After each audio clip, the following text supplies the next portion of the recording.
M0FXB, welcome to my channel and my videos on the ICOM ID52.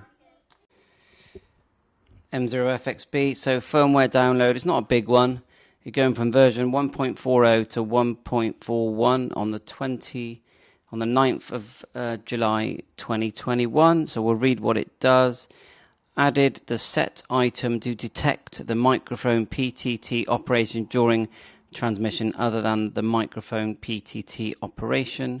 When in the center mode of the spectrum scope screen, the REF level setting does not reflect the scope waveform during transmission. The firmware update version has been improved so it will not reset settings and memories. That's good. If the firmware is updated from the version 1.4 or earlier, the settings and memories are not reset.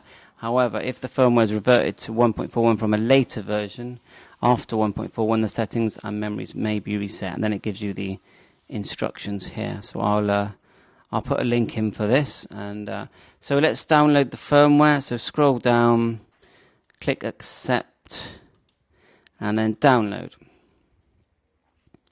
Give that a minute. Oh, it's going to be quite quick. So let's just click it here on the left.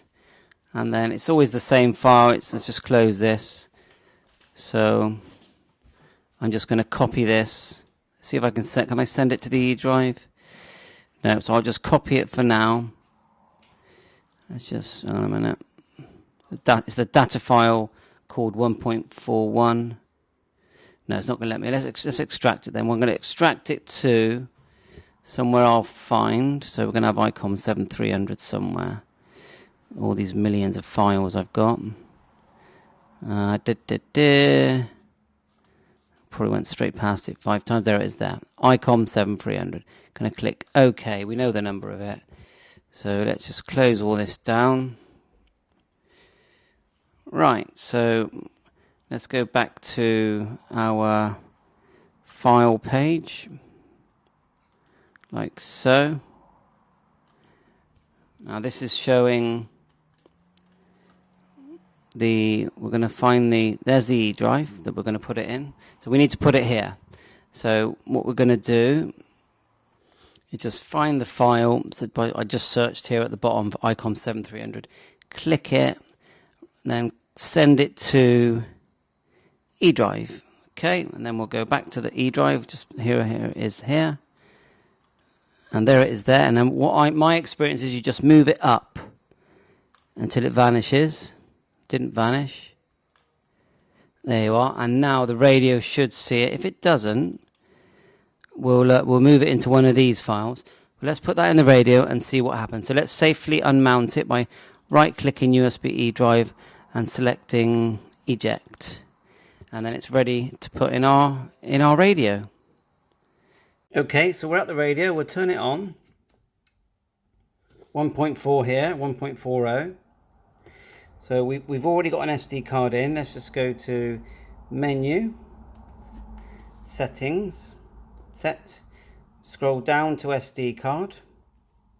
Let's have a quick look here. Let's unmount it. Click yes. It means we can take out the SD card safely. Now I'm just doing that just to show you how to do it. So there's the type of SD card.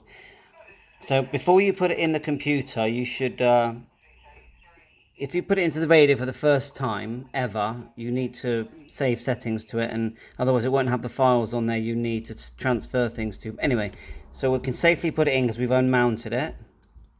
And then we're going to go up and we're going to save settings, new file, yeah, because we haven't got anything else in there. And we're going to hit enter, yes. And it says completed. Okay, now let's go back to the computer and put the new firmware file where it belongs. Safely unmount the card first, like we did just now.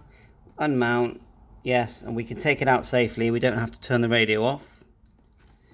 So let's do that. There you go. We've got that off to the computer. Still at the unmount screen, so we'll just plonk it in, like so. And we'll go back, and this time we'll go to firmware. So SD card, firmware update, and yeah, you get the message. Okay. Scroll to the bottom, click yes. Depending on the version, all settings and memories will be lost. Click yes. Completed. Then it shows the firmware. Select it. Do you want the firmware to start? Update. Click yes. Or you have to hold your finger on the yes. And then it's doing it. Updating main CPU firmware. Please wait for 12 seconds. And never turn it off, and make sure you've got a good power supply to your radio. And look, 1.41 just showed up then. So that's it, firmware completed. I don't think we're going to notice anything different. But anyway, it's all done. So 7.3, all the best. Thanks very much for watching this video. If you enjoyed it and you find it helpful, please hit that like button and subscribe. 7.3, all the best.